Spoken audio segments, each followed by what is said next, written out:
زۆر باشە قوتابیانی خۆشەویست، دەست پێکەین بە ئیپسۆدی یونتی 5 بە ناونیشانی From Singapore to Hong Kong، لە سنگافورەوە بۆ هۆنگ کۆنگ. زۆر باشە، با دەست پێ بکەین. When ئەم دەبلیوە هی تەنیشت ئێچەکەیە. When fleece folk and Auda returned to the Rangoon they met passepartout. کاتێ فلیس فۆگ و ئاودا گەڕانەوە بۆ کەشتی ڕەنگون بۆ ئەوەی چاویان بە چێ بکەوێ بە پاسپارتوت. He was carrying fresh mangoes، واتە مانگۆی فرێشی و تازەی پێبوو پاسپارتوت. I have just been shopping، من لە بازاریکردن بووم. Would you like some fruit؟ ئایا حەزت بە هەندێ میوە هەیە؟ He asked. پاسپارتوت دوای وت.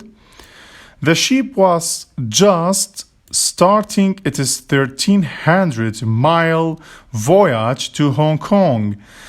کەشتێکە دەستی کرد بە گەشتکردن. طبعاً گەشتەکەی چەند میل بوو؟ 1300 واتە 1300 میل بوو گەشتەکە بۆ هۆنگ کۆنگ. A small British island near the coast of China. واتە دورگەیەکی بەریتانیە لە نزیک چاینا. Fleece folk hoped to complete the journey in 6 days. واتە فلیس فۆک حەزیەکرە و گەشتە تەواو بکە بە 6 ڕۆژ. In time to catch the ship to Yokohama. ئەویست لە کاتی خۆیە چی بگرێت کەشتیەکە بۆ چۆ کەشتیەکی تر بۆ چۆ بۆ یۆکۆهاما لە جەپان لە یابان.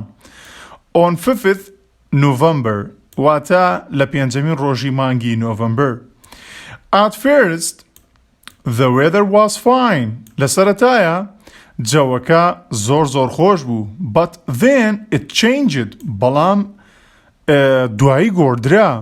Strong winds and rough seas made the ship go slowly.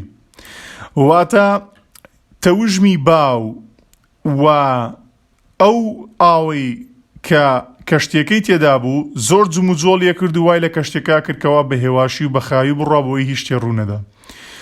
Mr. Fix was very happy، یان بورن very pleased because he wanted fleece folk to miss the boat to Yokohama.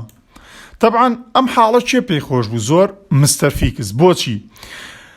ئەویست ئەو کەشتیەی ترکەوە بۆ یۆکۆهاما ڕوا کە فلیس فۆک بەتەمایەتی بۆ یۆکۆهاما بڕوا لە دەستی بچێ. ئەگەر وەزاکە ئاوا بڕوا بە تاخیری بڕۆن لە دەستێچێ.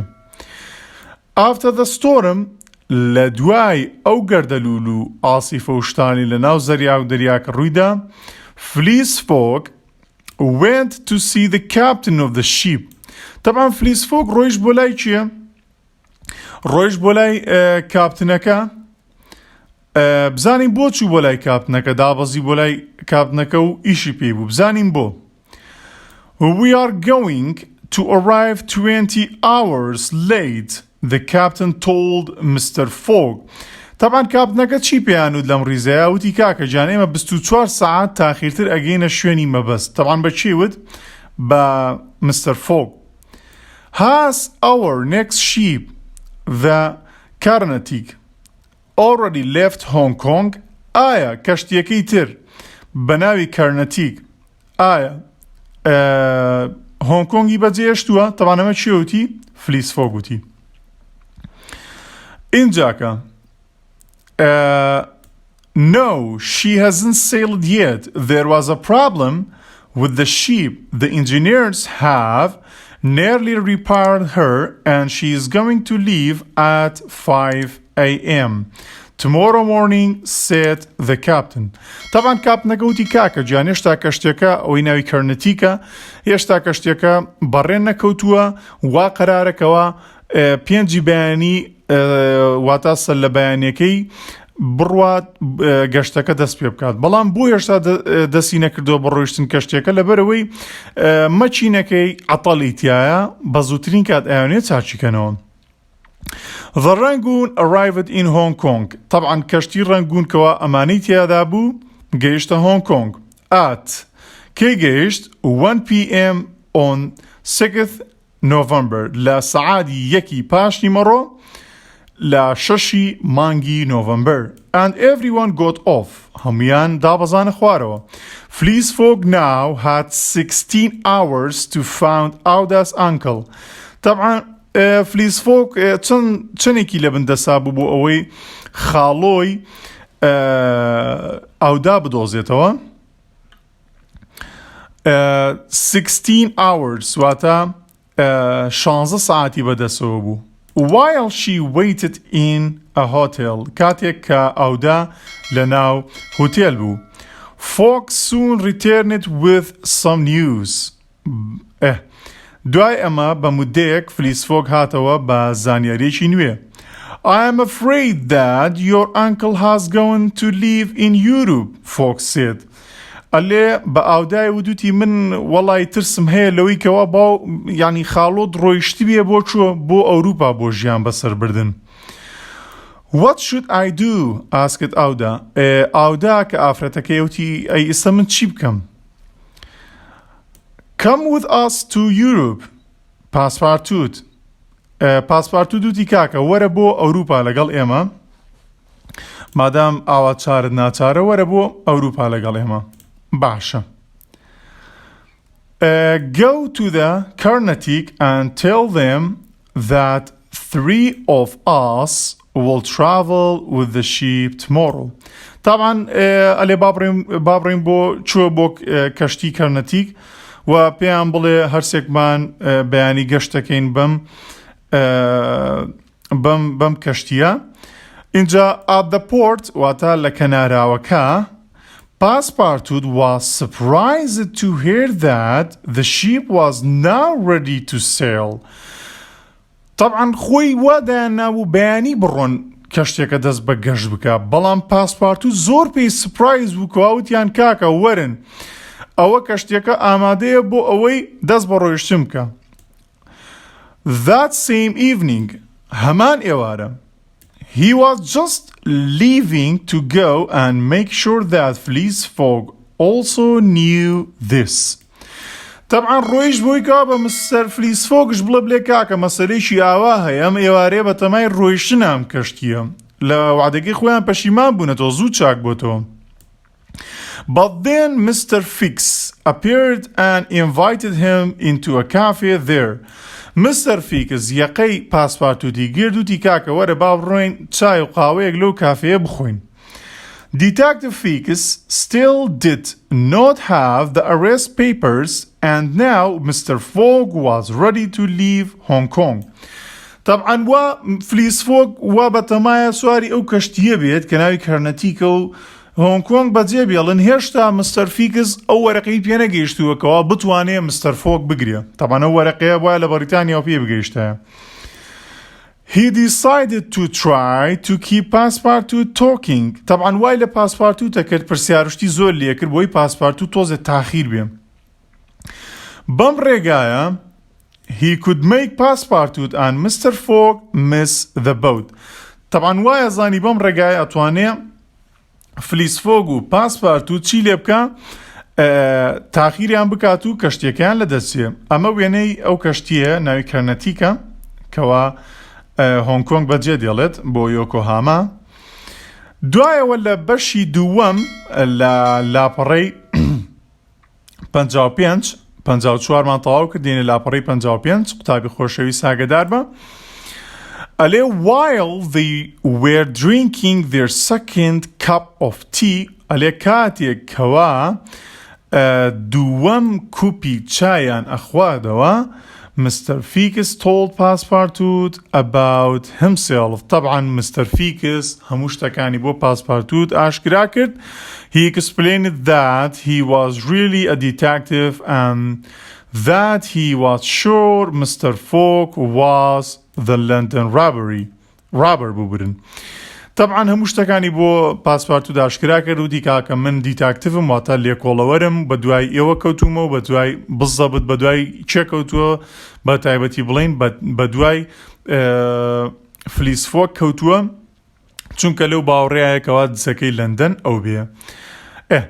He said that he needed to keep Mr. Fogg in the British colony until the arrest papers arrived. طبعا وتي كاكا جان من أمويت فليس فوق لو زويانة بهالمو كوا بريطانيا دا جيري كردوا بو اوي تشيبكا هتا او ورقي بيغا لبريطانيا چوكا كاركي بو آسانتره بي اگر لو زويانة بي كوا بريطانيا دا جيري كردوا چكلوانش هونغ كونغا. He offered Passepartout 500 euro واتا 500 euro أبخشيت بوچه for his help بو اوي چیبکە بۆ ئەوی یارمەتی بدا پاسپارتوت یارمەتی بدا. Passepartout did not believe Mr. Fix and did not want to help him. طبعا پاسپارتوت مستر فیکسی بەتاڵەتی ناناسی و حەشی ناکرد یارمەتی بدا. After a lot more talk دواوی کە زۆر قسەیان کرد بەیەکەوە پاسپارتوت looked at his watch and suddenly remembered that the ship was soon going to leave. سێری ساعتەکەی کرد و هەروەها بۆی دەرکەوتکەوە بەخێرایی کەشتێکە ئێرە بەجێ دێڵێەوە بێ ئاگدار بێ. Did Mr. Fogg know from someone else that the ship was leaving early? ئەلێ ئایا مستەر فۆگ لە کەسێکی ترەوە ئەزانێ کە کەشتێکە دەست بە ڕۆیشتنەکە؟ He hoped so. يعني أوج بهماشي حزي كرد. He rushed to Carnatic and climbed on just in time. واتا سواري كشتيا كابولكات خوياو hoping that Fleece Fogg and Auda were already in their cabins.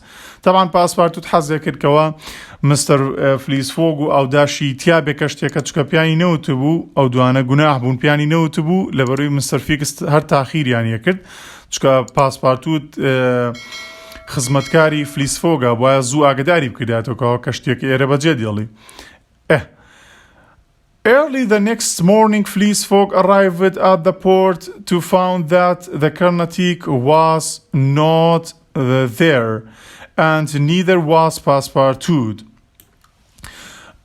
بەیانیەکەی بەیانی زوو فلیس فۆگ گەیشتە ئەو شوێنە گەیشتە کەناراوەکە بۆ ئەوەی بۆ دەرکەوێتەوە کەرنەتیک واتە کەشتێکە ئایا دەرچووە لەوەیە لەگەڵ پاسپارتوت. اینجا مستر فیکس also arrived and happily told Mr. Fogg that there was not another ship for a week. زۆر بە دڵخۆشیەوە مستر فیکس یعنی زۆر دڵی خۆش بووکەوە کەشتێکی لە دەست چووە فلیس فۆگ. اینجا پێی وتوتی کاکە گیان تا هەفتەیەکی تر چاوت بە کەشتی ناکەوێت.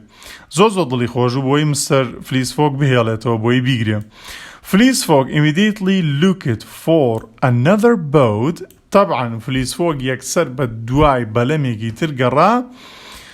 3 hours later دوای 3 ساعات he offered to pay a man with a small boat 100 euro a day to take them to Yokohama.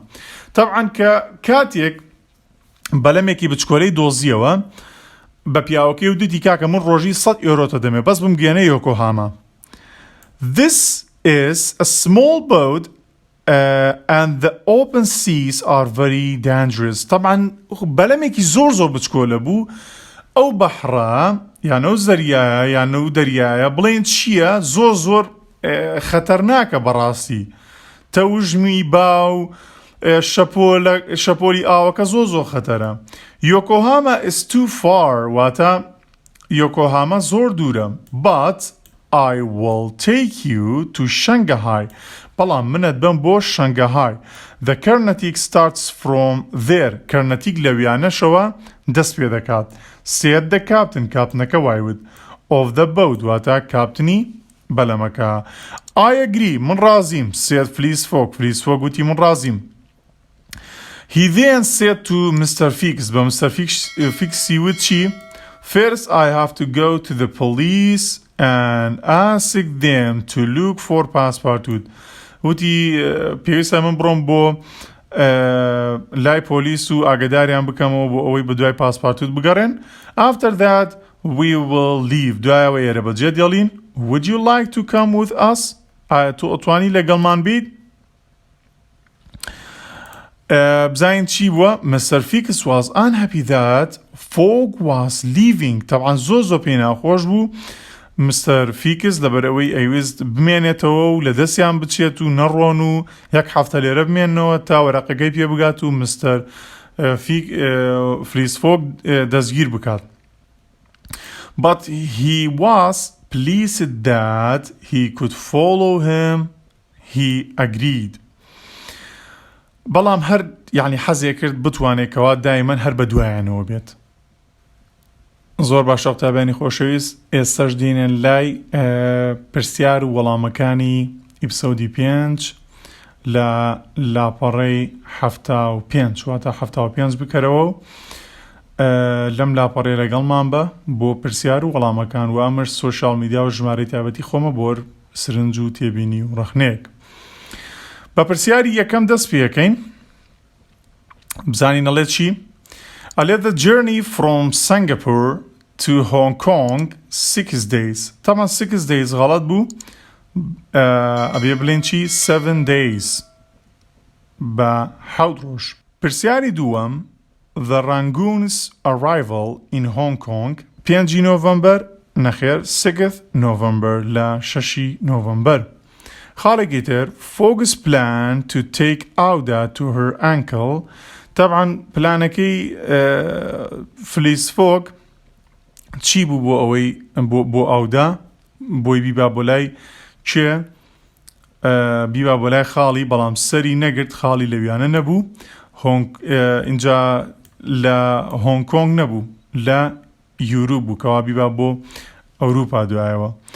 The Carnatic schedule to leave Hong Kong واتە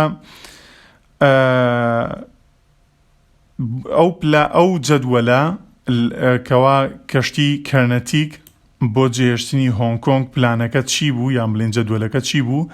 First change یەکەم گۆڕانکاری 7th واتە حوتەمین ڕۆژ سەعات 5 بەیانی، دووەمین گۆڕانکاری 6مین ڕۆژ لە ئێوارەکەیە. و Fogg's plan to take a small boat to یعنی ئەو بەلەمە بچکۆلیکەوە فلیسفۆک گرتی بۆ یۆکۆهاما بوو نەخێر بۆ شەنگەهای بوو چکە خاوەنی بەلەمەکەوتیت بەمە شەنگەهای لەوانە دەست پێەکە. پرسیارەکانی تر لە سەکشنی بی ئەلێ answer the questions واتە وەڵامی ئەم پرسیارانە بدەرەوە. What was the weather like on the way to Hong Kong؟ ئایا جەوەکە چۆن بوو کەوا کاتێک چوون بۆ هۆنگ کۆنگ؟ At the first it was fine but then there were strong winds and rough seas. لە سەرەتایە زۆر باش بوو جەوەکە، بەڵام دوای ئەوە گۆڕدرا بۆ شەپۆل و تەوژمی با. پرسیاری دووەم ئەلێ what happened because of this؟ بەبوونەی ئەمە چی ڕوویدا؟ بەبوونەی ئەم تەوژمی باوشتانەوە. There were a day late. یەک ڕۆژ دواکەوتن. ئاگدار بە یەک ڕۆژ دواکەوتن. خاڵی سێیەم بزانین ئەڵێ چی؟ ئەلێ why was the ship to Yokohama still there؟ بۆچی ئەو کەشتیە کە بۆ یۆکۆهاما بوو هێشتا لەویانە مابوویەوە. There was a problem with the ship. طبعا لەبەرچی مابوویە لەبەروی کەشتیەکە کێشەی تێکەوت بوو. ئەچینە لای پرسیاری چوارەم. بزانین پرسیاری چوارەم چی ئەڵێ؟ پرسیاری چوارەم ئەڵێ what was Passepartout surprised to find out when he went to the port؟ طبعا پاسپارتوت بە چێ سپرایز بوو کە بینیتی لە کەناراوەکە؟ He found out that the ship was leaving the same evening. بەچی سپرایز بوو؟ بەوەی کەوە بەلەمەکە یان عفو بلین کەشتێکە ئەبووە سەرلەبایانی دەرچوایە بەڵام کردیانە ئێوارەکەی هەرەو ئێوارەی وتیان دەرەچین. خاڵی پێنجەم Why did Fix want to stop Passepartout from telling folk about this؟ بۆچی مستەر فیکس ئەیویست پاسپارتوت ڕابگرێ بۆ ئەوەی شتەکان بە مستەر فۆک بڵێ Because he did not have the arrest paper yet چونکە هێشتا وەرەقەی دەستگیرکردنەکەی فلیس فۆگی پێنەگەیشت بوو. خاڵێکی تر Next morning what did Fogg do when he found that the Carnatic was gone؟ بۆ بەیانیەکەی مستەر فۆک چی ئەنجامدا کاتی زانیتی کەشتی کەرنەتیک ڕۆیشتووە. He immediately looked for another ship. بە دوای بەلەمێکی تر ڕاستەوخۆ گەڕا. خاڵی حوتەم Why was it a good idea to sail the small boat to Shanghai and join the Carnatic there؟